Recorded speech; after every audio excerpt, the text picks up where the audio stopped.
Hello বন্ধুরা, আসসালামু আলাইকুম। যে বিষয়টা নিয়ে আমি এখন আপনাদের সামনে কথা বলবো সেটি হলো ন্যায় দর্শনের ঈশ্বর। ভারতীয় দর্শন সম্প্রদায়গুলোর মধ্যে অতি প্রাচীন এবং অন্যতম একটি দার্শনিক সম্প্রদায় হলো ন্যায় সম্প্রদায়। এ দর্শনের ঈশ্বরের স্বরূপ যেভাবে ব্যাখ্যা করা হয়েছে তা আমি এখন আপনাদের সামনে আলোচনা করব। ন্যায় দর্শন মতে আত্মা দু প্রকার, যথা জীবাত্মা ও পরমাত্মা। পরমাত্মাই হলো ঈশ্বর, তিনি সর্বশক্তিমান এবং সর্বজ্ঞ।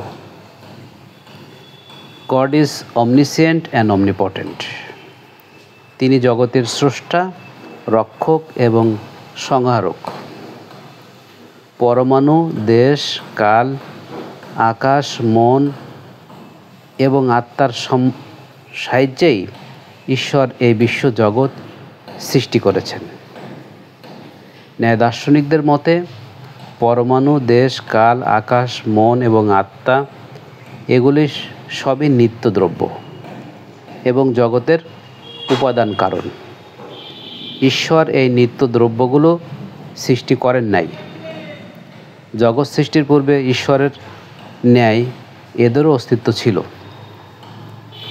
এবং জগতের ধ্বংসের পরও এদের অস্তিত্ব থাকবে। অর্থাৎ ন্যায় দার্শনিকরা মনে করেন পরমাণু, দেশ, কাল, আত্মা ইত্যাদি জগৎ সৃষ্টির পূর্বে ছিল।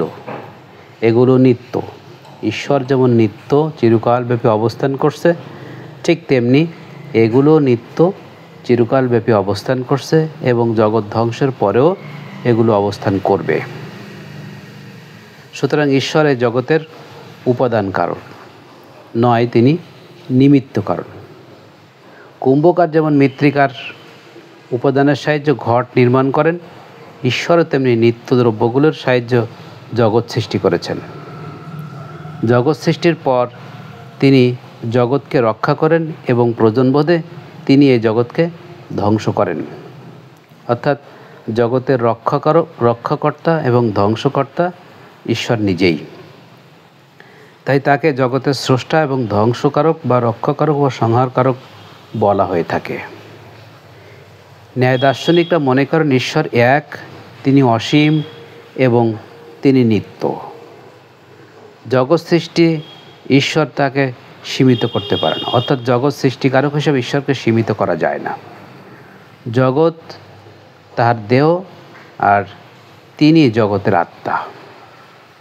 ন্যায় দার্শনিকরা মনে করেন আত্মার সাহায্যের সঙ্গে যেমন জীবদেহের সম্বন্ধ, তেমনি ঈশ্বরের সাথে জগতেরও একই সম্বন্ধ। আর ঈশ্বরের সঙ্গে জীবনের সম্পর্ক হলো, জগতের সম্পর্ক হলো পিতা পুত্রের সম্পর্ক।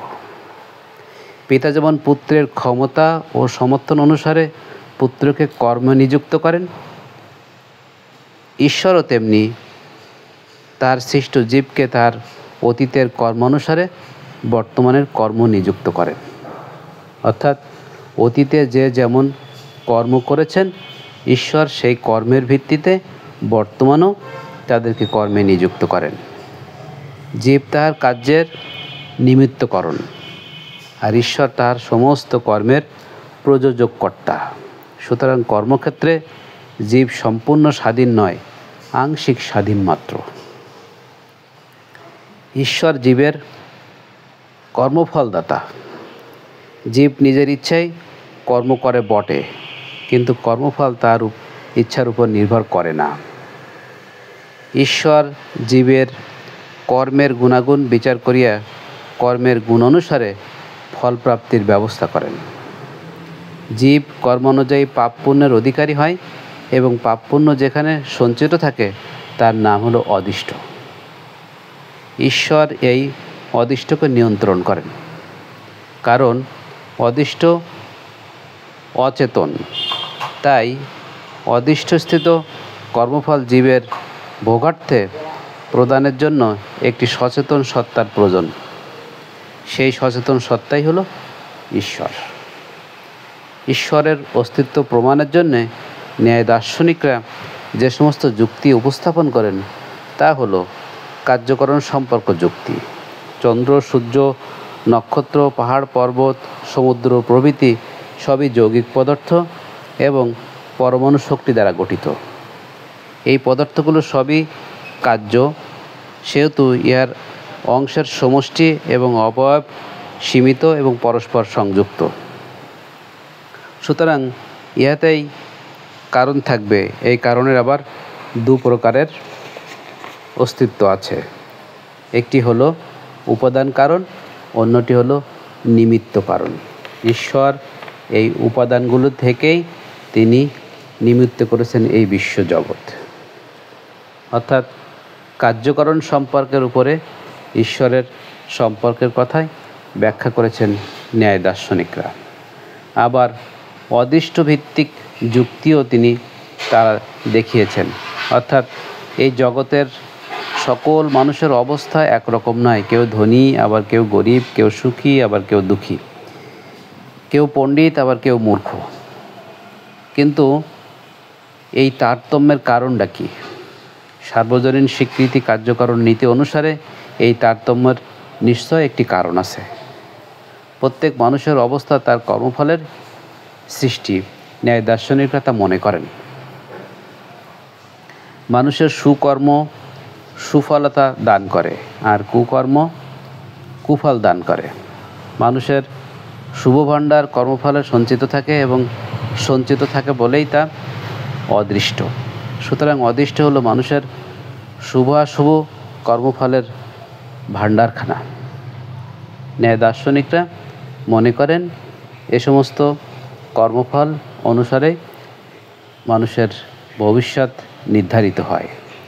তাই ভবিষ্যৎ নির্ধারণ করার কর্তা হিসেবে ঈশ্বরের অস্তিত্ব ন্যায় দার্শনিকরা স্বীকার করেন। অদৃষ্ট জড় এবং অচেতন পদার্থ দ্বারা মানুষের কর্মফল নির্ধারিত হয় না। মানুষের কর্ম নির্ধারণ করার জন্যে একটি সচেতন সত্তার প্রয়োজন। সচেতন সত্তা হিসেবে ঈশ্বরের অস্তিত্ব অবশ্যই প্রতীয়মান। ন্যায় দার্শনিকরা এভাবে ঈশ্বরের পক্ষে যুক্তি দাঁড় করান। তারা শ্রুতির সাহায্য, অর্থাৎ বিশ্বাসযোগ্য ব্যক্তির বচনের সাহায্য ঈশ্বরের অস্তিত্ব প্রমাণ করারও চেষ্টা করেন।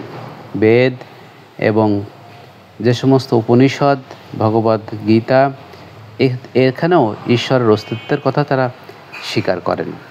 অর্থাৎ এ সমস্ত ধর্মীয় গ্রন্থ যেগুলো ঈশ্বরের কাছ থেকে রচিত হয়েছে, ঈশ্বরের কাছ থেকে এসেছে, সেখান থেকেও ঈশ্বরের অস্তিত্ব প্রমাণ করার চেষ্টা করেন।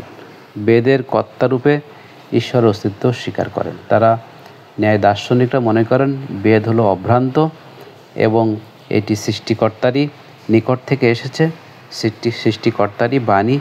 সুতরাং বেদের কর্তা হিসাবে ঈশ্বরের অস্তিত্ব ন্যায় দার্শনিকরা স্বীকার করেন।